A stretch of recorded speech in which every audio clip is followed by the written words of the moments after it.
Wasn't ready. We straight. We straight. I was ready.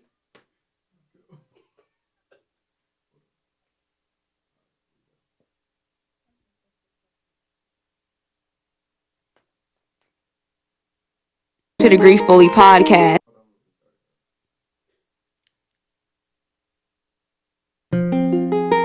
Welcome to the Grief Bully podcast. I am your host, J.Nicole. Thank you for joining our weekly discussion around grief, mental health, and your overall personal wellness. The Grief Bully podcast will serve as a vehicle to help you navigate life's journey. Be sure to subscribe, review, and share the podcast with anyone in your life that you think it will help. Let's bully grief together. What's up, beautiful people? Welcome back to another episode of the Grief Bully podcast.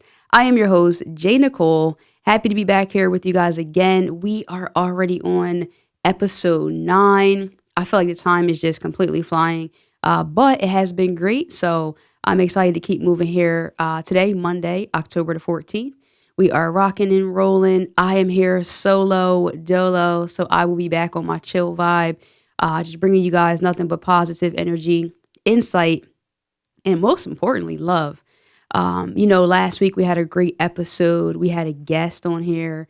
We had Keita, who's a dear friend of mine, opened up. I mean, she really went in on just her grief experience, her grief journey. She really became very vulnerable with us. And we're proud of her here on the Grief Bully and thank her for her openness, her transparency, and just the feedback that we received from that episode and just how people really enjoyed it. I'm excited. I'm excited for where the show is going and what we are doing in the lives of many. Guys, I love talking about grief. And I can smile and say that today. And there's times where I am thinking to myself, and I also do say to God aloud, why did you choose me? Why did you choose me for the journey of talking about grief on pretty much a daily basis and being really consistent with that? And I've let go of that. And I'm just saying now, like, okay, God, what are we going to do next? What are we going to do? What angles can we bring this? What topics can we address? How can we help further the conversation and the dialogue around grief, or where it, I guess, intersects with our mental health and our overall personal wellness. And I think we've been doing a good job at that. Shout out to everybody that's a part of the Grief Bully tribe. You guys are dope and super amazing for all the love and support that you continue to show to us here on the show, as well as on social media, as I continue to use my social platform as an outlet, as a tool and a resource to help show other people that they are not alone, form their relatability and connectivity. So I mentioned this before a few weeks ago, or maybe last episode, that I travel a great distance for my job, my full-time job. I have a great commute, and I spend a lot of my time either listening to other podcasts. Shout out to Unconventional Leaders, Heather Parody. Her show is dope. If you're looking for some great content to just really help you with your mental health and wellness. So I just wanted to shout out to Heather there. But I do listen to a lot of podcasts on a daily basis. And if I'm not listening to podcasts, I am pretty much probably driving in silence. And I do that a lot because it gives me a lot of time to really think and just draw near and dear and close to my thoughts and just tapping into oneself. And that's usually where I find my topics. I'll say to Tanya, hey, I don't know what I'm going to talk about this week. I still haven't figured it out. And it's not because I don't have a laundry list. I mean, I have a long list in my notes on my phone of potential topics, but I'm the kind of person that I don't like to talk just to fill space. Believe it or not, I know that can sound funny because I tend to speak a lot, but I want to speak with purpose. And I take my audience very seriously. And I take pride in the value that I bring to your lives every week that you choose to put aside between 20 and 40 minutes to listen to the podcast and the show.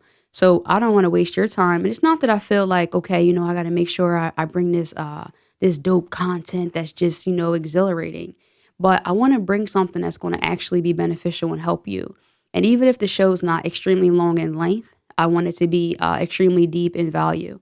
And it's not, again, about the quantity as much as it is about the quality of the show and what we're able to bring to our listeners every week. So let's get into it. Last week, Keita did touch on, in her journey, we touched briefly on guilt and just some of the things that come along with that. And so, in my efforts to be strategic with my content and the value that I bring to you all, I wanted to further elaborate on that topic. So, I thought after a social media post that I put up the other day with the if onlys will kill you. The if onlys will kill you. And it was just a few words. And it just like did so much to my soul and my spirit. And it was really thought provoking to me because it kind of called me out, right? It called me out about holding myself hostage in many ways. And especially when it comes to the grief journey and just dealing with loss, right? Because when you have loss, there becomes a sense of powerlessness. There becomes a sense of forced surrender, where I felt as though life and at times God, during some of my angry spells, tied my hands. They just tied my hands, and there was absolutely nothing I can do. And I became extremely powerless in those moments. And so I got to thinking about this topic, and I realized that just like most of my thoughts, I cannot be the only person that's going through this. And I know I speak more specifically about grief. And so this can, I guess, tie into any aspect of your life. But I want to draw your attention today to a moment in your life, maybe one or two, where you can vividly remember feeling extremely guilty when it comes to loss. So for me, I just want to, travel back a little bit for where I was kind of introduced to this on my journey. And I'll tell you more specifically about an experience where the if onlys and why the if onlys currently are still, to an extent, holding me hostage. I have been breaking free due to changing my mindset and my grief therapy. But if you will travel back with me to March 15th, 2016, when I lost my grandmother. When I lost my grandmother, and I arrived at the hospital, and this is the thing, they gave us a call and they said, "Hey, you guys have to get here. It's not looking too good." And prior to that, we had, at least I'll speak for myself. I can't speak exactly how my family felt. I felt like we kind of had a little bit of control over the situation because they were having us make certain decisions, but we were just being hesitant with that and saying, "Oh, we'll get back and we'll go home and think about it and we'll talk about it and to decide whether we're going to continue her care or begin the hospice route to help make her as comfortable as possible." And we weren't able to make that decision. And so we're home, and her home, just mind you, to paint the picture, is maybe about 2 miles down the road from the hospital. And they gave us a call and they said, "Hey, it's not looking too good. You guys might want to get here." So we, of course, rallied up in the cars and we jetted. And by the time we got there, it was too late. And at that moment, everything became magnified. And I've talked about my experience and just how that made me feel. But that's not so much what I want to focus on today, as much as I want to feel like when that happened, it was like, let the floodgates of the if onlys start, excuse me. Let the floodgates of the if only start. It was like instant regret, instant guilt. It just was not enough time left in anything, in the day, in the month, in the moment. Like it just became like, wow, there's so much left unfinished. There's so much that we weren't able to do.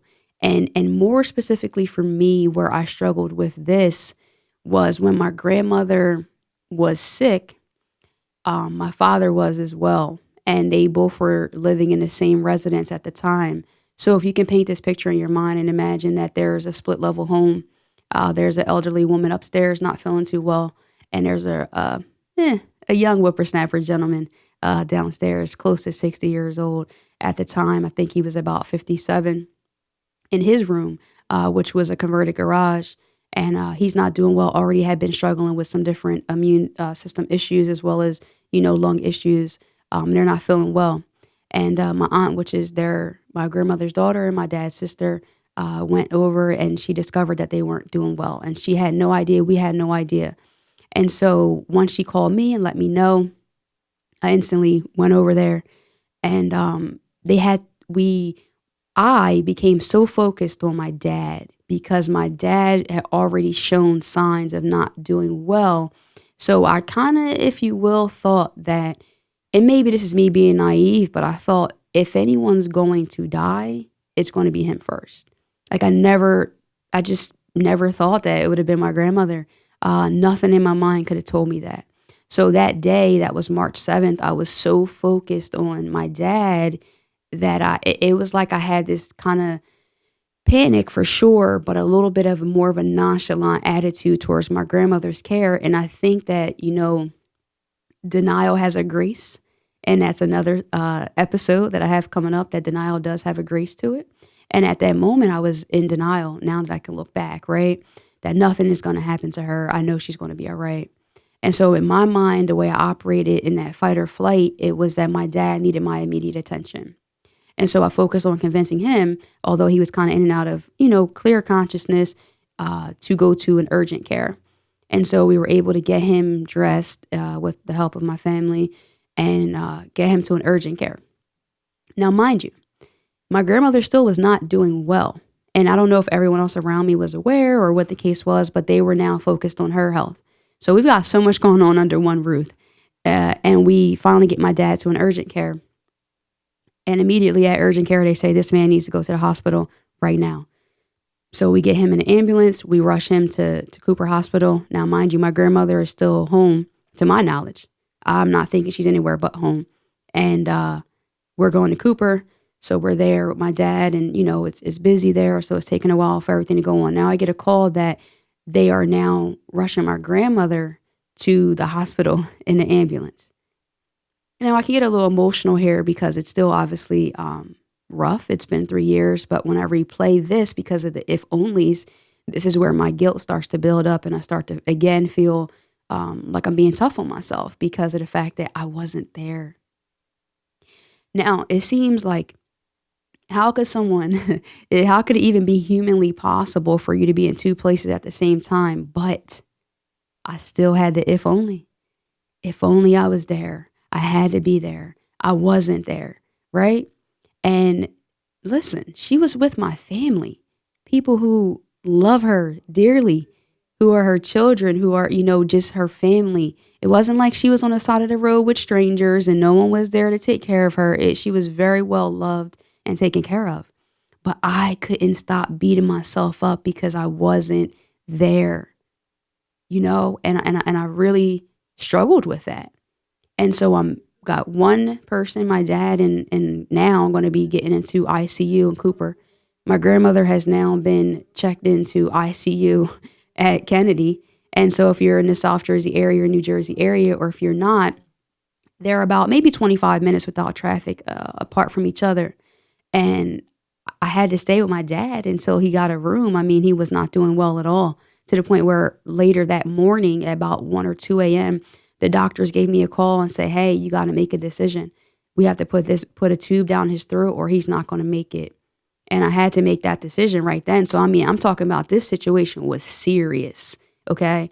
And even in that, I could not put myself in context. I could not look at it and say, hey, you did the best you could do in those circumstances. I can talk to you today here on Monday, October the 14th about this, but in that moment, I could not, and many years after, I could not see that, hey, you were doing the best you could. You had your dad in ICU, you had your grandmom in ICU, all on the same freaking day.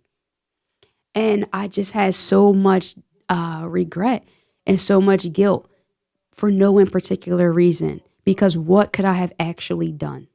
And listen, audience, I hope you guys are right there with me and you can picture this, because we're around my table now. We're having this dialogue, you and I. And I want you to understand that you might have similar circumstances in your life as well, where you have been faced with a challenging situation, whether you were a caretaker for someone, a relative of someone, a friend who maybe didn't get a chance to call the person back, or, you didn't go see somebody that you said you were going to see. And then guess what? Life happened and it was too freaking late. But I want to tell you today, if nothing else, I am begging you, I am truly begging you from my soul and my core, forgive yourself. I am asking you to give yourself permission to let it go. Like, we have to do that at some point, because like I said in the beginning of this, and like I said on my social media, the if onlys will kill you. They will keep you stuck, because in reality, we aren't going to be able to have that face-to-face conversation with these people. I cannot say to my grandmother in person, hey, grandma, I'm sorry I wasn't here when you got taken to the ambulance, because you know why? It breaks my heart that you were in a situation that I could have shown up for you, and I feel like I didn't show up for you. And when I learned through grief therapy and a deeper reason, grandma, why I feel like this is because I feel like you always showed up for me. I feel like you always showed up for me. And so that one time, maybe one of the scariest times of your life, I wasn't able to be there for you. And that kills me, and it still kills me now, but it's gotten a little lighter because I know this one thing. She knows I would have been there if I could. And so I'm sure you guys have someone in your life, a situation in your life where if you can stop and just consciously think and tap in and tune into your loved one and the relationship that you had, and you might see the same thing. You know what? I know that so-and-so knows that I would have never left them hanging. If they would have told me what was going on, I definitely would have been there. You know what I'm saying? So we got to really kind of lighten the load for ourselves and understand that these people in our life know what's up. Even if you weren't on good terms, if you really look back to the relationship when things were good, try to move from that position. You know, and like I always say, I'm not a therapist. I don't have the credentials, but I'm always going to come at my audience and share with you. And my validation and the reason why I am qualified for this conversation is because I survived it.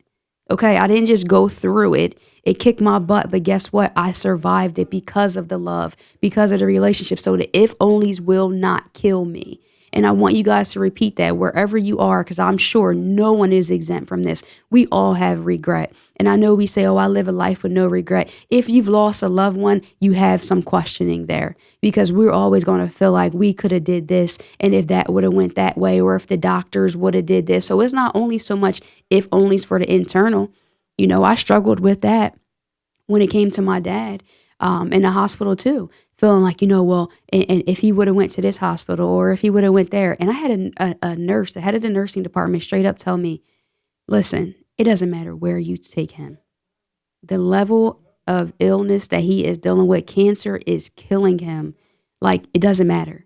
And as hard as that truth was for her to tell me, it really helped me navigate, because I was doubting myself. That is hard.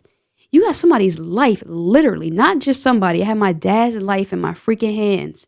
So every decision that I made, I felt like I got to move crucially here, because I don't want to wake up one day and say, oh, should I do that? And guess what I did? Even after it all, I will randomly be driving with my wife and I would say, that was the right decision to put him in hospice, right? Like, what do you mean? Was that the right decision to put him in hospice? Yes. The man was ill. He was really in a lot of pain. So you made the best decision along with your family, you know, and your brothers, and you made that decision. So why are you still thinking about it? Because the if onlys will kill you. And so I'm working through it. I've gotten a lot better, and I want to encourage you to do the same, because if you do not let it go, it will kill you. And I want to give you this as a resource and something that, listen, maybe you don't rock with God, right? Maybe you're not a believer, but I'm a believer, and I will talk about God on my show. And it's very important for me to do that. And so I want to say the Serenity Prayer. And if you know it, let's get it. If you don't, you're going to learn it today. You're going to learn today about this. And I live by this, man. Listen, when I'm starting to lose it and feeling like can't control this and I don't know what's going on, I lean to the Serenity Prayer, because I always ask God to grant me this serenity, to accept the things I cannot change, the courage to change the things I can. And most importantly, right here, guys, this is where the if only will mess you up, the wisdom to know the difference. So know the difference between what's yours and what's God's, right? And if you believe that God has a plan greater than what you can imagine, and that if you could have done things differently, you would have, but you didn't. Right? Like, for whatever reason. And maybe it's not always that sweet. Maybe you were angry at somebody and you weren't talking to them and you feel like it was petty and this and that. But what can you do now? The only thing you can do now is to forgive yourself. Ask them for forgiveness as well. And try to think about what they would have said. Try to play the dialogue out. Maybe it would have went this way. Maybe it would have went that way. And still navigate through that. And that's, again, why I advocate for mental health therapy and counseling, for these exact reasons, because they will help you to work through this. My therapist has helped me to work through this. You got to write letters. You've got to, talk. You got to figure it out, guys. You cannot keep it inside. And if you don't feel comfortable speaking out loud, then maybe you got to write it down. Maybe you need to journal it. Maybe you need to get these things out because, like I said in the beginning, the if onlys will kill you. So the Serenity Prayer, I will drop that in the show notes and make sure that we have that for you guys for a resource. I want you to forgive yourself. I want you to love on yourself. And I want you to really keep yourself in context. For the rest of the week, right? If anything comes in your way and you start to feel like you wish you could have or this and that, really look at everything. Because if you're anything like myself, you might get tunnel vision when it comes to your experience and only see how you are currently, and only see your flaws and where you didn't show up how you would have wanted yourself to show up, right? And so you beat yourself up. But if you say, you know what? I was going through some shit. Like life was tough. I mean, pardon my language, but I can't talk about my experience over the last 6 years in any way, but I was going through some shit and I got through it. And so can you. But we cannot do that if we keep the if onlys. They're going to keep us stuck. And we're not going to do that. We're going to lean in. We're going to grieve and grow. Guys, I want to jump into the In Love and Memory segment here. It's a part of our show. If you are not familiar with it, where we love to humanize and shout out our loved ones that have gone on. It is so important because I think a lot of times when we lose people, we feel like the world has forgotten about them. At times we might beat ourselves up and feel like because we're not doing this and that or, honoring them in certain ways, maybe we feel like we forgot about them, right? But on our show, we want to give you guys a platform and an opportunity to hear your loved one's name shouted out. And we're going to send love today. Our In Love and Memory segment goes to Genessa Santiago. Her mother sent this in. So we want to send in love and memory to her. We want to put condolences out to the entire Santiago family from the Grief Bully here. We love everything that you guys are doing in her in her memory with her foundation. I will leave some information about that in our show notes for you to tap in with the family and just, get behind them, support them. She was pretty young, I believe 23 years old at the time. So we definitely want to send our love up to you guys. And that's our Love and Memory segment. So if you guys are interested, please feel free to send us an email at thegriefbully@gmail.com. Subject line, In Love and Memory segment, and we will be able to shout them out for you. So I got to go into our inspirational boost, which is brought to us by our sponsors, Adina J Designs. If you see the visual part of this, I am rocking the custom Adina J hoodie. They are launching their clothing line and brand November 1st. But our sponsors over at Adina J Designs, they make, create, and inspire us through decorated apparel, wood signs, tumblers, custom. They are so dope over there. Wood signs, wedding signs, baby onesie stations. They do it all. Please, I encourage you to follow them on Instagram and Facebook I'm saying my own name. Please follow them on Instagram and Facebook at Adina J Designs, ADENAJAY Designs, DESIGNS. Again, that's Adina J Designs on Facebook and Instagram. Go check them out. They got an online shop. They got a lot of good things going over there. They sponsor our Inspirational Boost. It is a part of our show where we like to, again, our show comes out on Mondays. So I want to leave you guys with something thought-provoking or just positive for the week. And this always can be found in the show notes as well. This week's quote is, I was within and without, simultaneously enchanted and repelled by the inexhaustible variety of life, the Great Gatsby. Wow, that's so perfect and so timely for it really think about that the inexhaustible variety of life. And if the if onlys aren't exhausting and just can really wear you down where you're within and without, like a double mind can't find peace, guys. So we got to figure something out here. Continue to lean in, continue to grieve and grow. Listen, it's been a long day. I am so happy to have been before you today. I thank you guys for all your love and support. I'm going to always ask you to subscribe to the show, share the show with someone in your life that you think it can help. You guys have been doing a lot of sharing, and I truly appreciate. Leave a review if you have some time on Apple Podcasts or iTunes. Please drop us a 5-star review. And again, I am your host, J.Nicole, guys. Please, I welcome you to follow me on Instagram at I_AM_J.Nicole. I'll talk to you guys next time. As always, you already know, love and light, peace.